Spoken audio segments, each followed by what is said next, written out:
माता सावित्रीबाई फुले उनके चरणों में अपना सर झुकाकर हम नमन करते हैं, प्रणाम करते हैं। बाबा साहेब भीमराव अंबेडकर जी के चरणों में सर झुकाते हैं, नमन करते हैं। इस गांव बांध में जो ये बौद्ध कथा का आयोजन हो रहा है, इसके मंच पर आसीन हमारे बौद्धाचार्य जी, नीरज बौद्ध और आपकी पूरी कमेटी और हमारी बहन प्रियंका बौद्ध जी, आप सभी का मैं बहुत बहुत साधुवाद करती हूँ।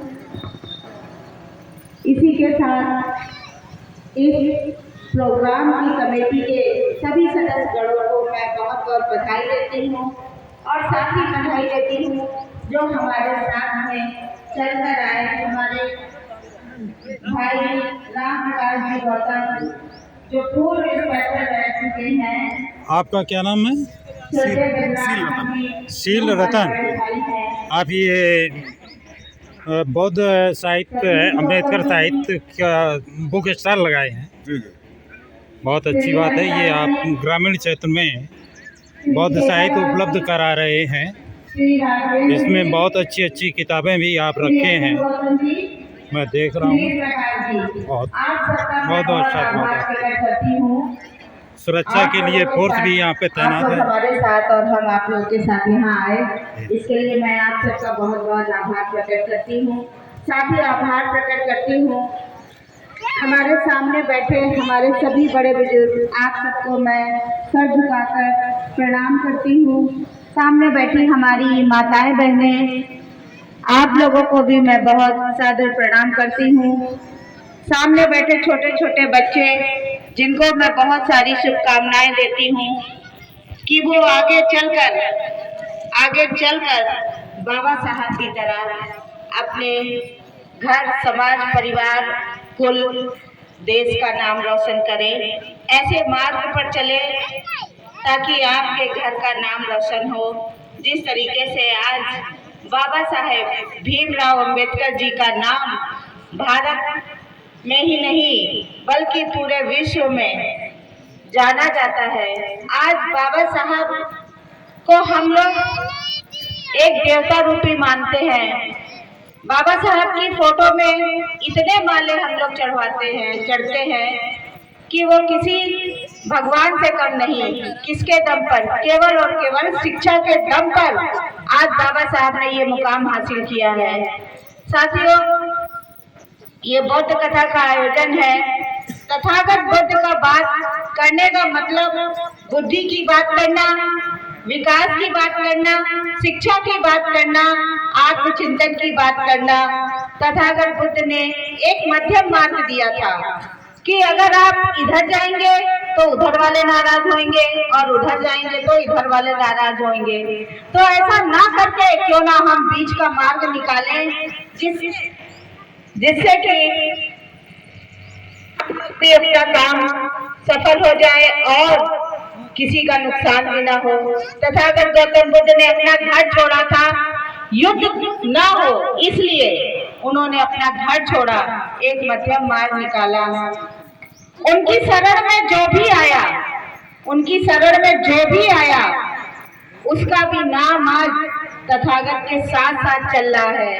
अभी हमारे बौद्धाचार्य जी आपको तथागत की बहुत सारी ऐसी कहानियां बताएंगे, ऐसी बातें बताएंगे जिनको आप लोग जब सुनेंगे तब समझेंगे।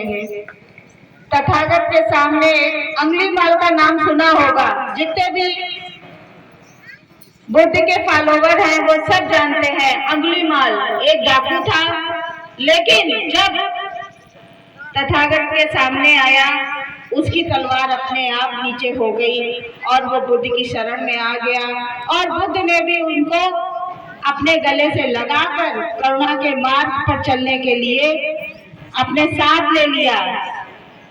और इसी तरह एक महिला थी आम्रपाली, जो कि एक नगर बधू, उस समय नगर बधू चलता था, तो उसको भी तथागत ने अपनी शरण में लिया। जितने भी कहते ना जो हो अटके भूले भटके, उनको सही मार्ग दिखला जाना।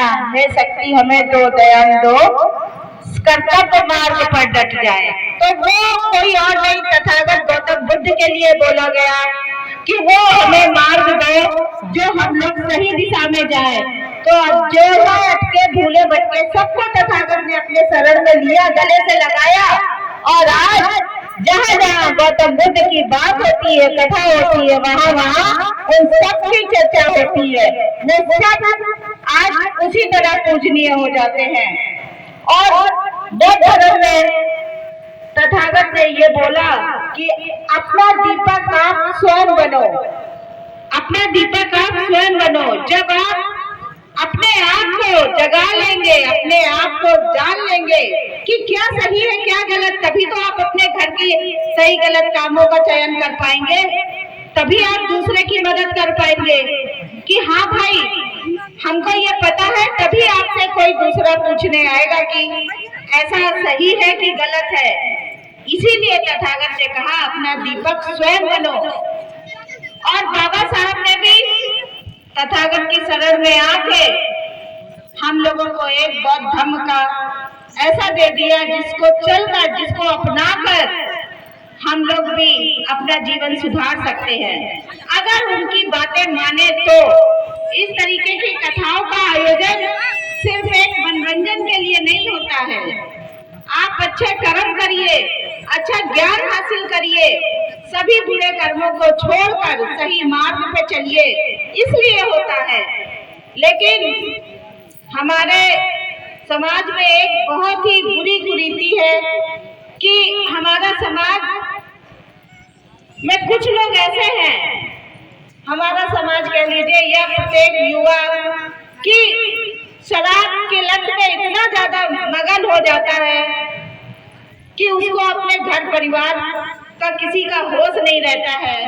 मैं यही कहूंगी, जहां तक मेरी आवाज जा रही है, मैं सबसे आग्रह एक चीज करूंगी कि मेरे भाइयों शराब का सेवन छोड़ दीजिए, क्योंकि शराब पीने वाला व्यक्ति जब गिरता है ना तो वो अकेले नहीं गिरता है, अपने घर परिवार की मान मर्यादा सबको लेके गिरता है, माँ बाप का नाम भी लेके जाता है। अगर कोई यहाँ शराब पिए पड़ा होगा, क्या आप लोग उसको अच्छा मानेंगे? क्या आप लोग उसको यहाँ इज्जत से बैठा लेंगे? भाई हमारे साथ जितने हमारे सम्मानीय व्यक्ति चल के आए हैं, अगर इनमें से कोई शराब पिए होगा तो क्या आप लोग इनको माला पहनाएंगे? बिल्कुल नहीं पहनाएंगे। तो बस वही बात है कि शराब का सेवन छोड़ दे अगर अपने बच्चों का भविष्य अच्छा बनाना है। बाबा साहब के भी पास बहुत कुछ हो सकता था, वो भी बहुत कुछ कर सकते थे, वो भी शराब पी सकते थे क्योंकि उनको तो बहुत कुछ मिल रहा था अगर वो चाहते, लेकिन उनके ऊपर समाज की, परिवार की जिम्मेदारी थी। उनके ऊपर आज तक चरित्र को लेके या किसी भी नशे को लेके कोई भी दाग नहीं है। एक ऐसी शख्सियत ऐसी है जिसके चरित्र पर और नशे को लेके कहीं कोई दाग नहीं, और अगर वो फेमस है, सब जानते हैं, तो वो शिक्षा के लिए जाने जाते हैं। मेरी माताओं बहनों, मैं आपसे कहूंगी कि शिक्षा के प्रति जागरूक हो, अपने बच्चों को शिक्षित करो, तभी आप आगे कुछ बढ़ पाएंगे। क्योंकि बाबा साहब ने बोला था, शिक्षा वो शेरनी का दूध है जो पिएगा वो दहाड़ेगा, और जो नहीं पिएगा वो नहीं दहाड़ पाएगा। जो पीता है वो तो दहाड़ रहा है। बड़े बड़े डीएम सीएम, आज हमारे बीच में एक महिला है जो कि टीना डाबी, एक आईएएस अधिकारी, वो डीएम है राजस्थान की, वो शिक्षा के दम पे दहाड़ रही है, और जमीन से लेके आसमान तक हमारी महिलाएं ट्रेन चला रही है, हवाई जहाज चला रही है। ये सब क्या है? शिक्षा के दम पे। तो शिक्षा एक ऐसी शेरनी का दूध है, जो पिएगा वो दहाड़ेगा, लेकिन जो नहीं पिएगा वो मिनमिनाएगा, वो बोल ही नहीं सकता, कहीं जवाब नहीं दे सकता, कहीं बात नहीं कर सकता, वो मिनमिनाएगा। और मिनमिनाता कौन है? बकरा। बकरा हमेशा मिनमिनाता है, बकरे की आवाज सुनी होगी, वो मिनमिनाता है, और बलि बकरे की दी जाती है। तो इसलिए बाबा साहब ने हम लोगों को सारे अधिकार दे दिए, सारे रास्ते खोल दिए, तो क्यों ना हम लोग शेर बने, क्यों ना हम लोग शेर बने। किसने रोका है भाई? किसी ने नहीं रोका है। बशर्ते अगर हम लोग खुद करना चाहे तो, अगर हम लोग खुद करना चाहे तो कोई नहीं रोक सकता। जब बाबा साहब ने कलम पकड़ी थी ना, तब उनके पास क्या स्थिति थी सबको पता है। ऐसी स्थिति थी कि कोई बच्चा हमारे जैसा तो नहीं सोच सकता कि हम पढ़ेंगे, लेकिन उसी बच्चे ने इतिहास रच दिया, इतिहास रच दिया, इतना बड़ा संविधान रच दिया और महिलाओं को मान सम्मान और संपत्ति में अधिकार दे दिया। ऐसे महान थे बाबा साहब। आज महिलाएं हमारी यहाँ बैठी हैं, जो आप लोग रंग बिरंगी साड़ी पहने हैं, हम लोग जो, ये बाबा साहब की देन है, माता रमाबाई की देन है। माता रमाबाई ना होती, वो अपना कर्तव्य ना निभाती, तो आज बाबा साहेब डॉक्टर भीमराव अंबेडकर ना बन पाते, क्योंकि उन्होंने बहुत कुछ झेला, अपने बच्चों की कुर्बानी दी, अपने बच्चों की कुर्बानी दे के बाबा साहब को, हजारों करोड़ों लोगों को अधिकार देने का काम किया। इसलिए मैं बहनों से यही कहूंगी कि आप लोगों के ऊपर, हम लोगों के ऊपर बाबा साहब का सबसे ज्यादा कर्जा है। आज जो हम लोग खड़े हैं वो बाबा साहब के बच्चों की लाश में खड़े हैं, ये समझ लीजिए। इस तरीके की बात सोच के आप बाबा साहब के बताए हुए रास्ते पे चलिए। हमारे भाइयों को तो मैंने कह दिया कि शराब की लत, लेकिन इसमें हमारी बहनें भी कम नहीं है।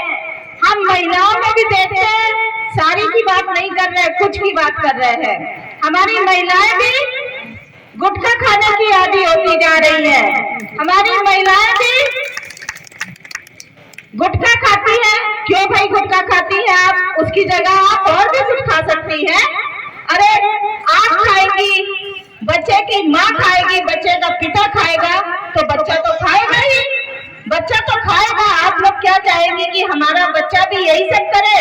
अरे बाबा साहब ने तो आपको अधिकार दे दिए कि जाओ पढ़ो लिखो, डीएम सीएम की कुर्सी संभालो, लेकिन हम लोग एकत्रित नहीं होते हैं, संगठित नहीं होते हैं और शिक्षा के प्रति जागरूक नहीं होते हैं। तो मेरा कहना यही है कि अगर हम लोग इस तरीके के कथा का आयोजन करते हैं तो अपनी बुरी आदतें छोड़ के बाबा साहब के बताए हुए रास्ते पे चले, तथागत के बताए हुए रास्ते पे चले, तभी हम लोगों का भला हो सकता है। क्योंकि ये कलम युग है, ये कलम युग है, मतलब इसमें जो लिख गया वो लिख गया।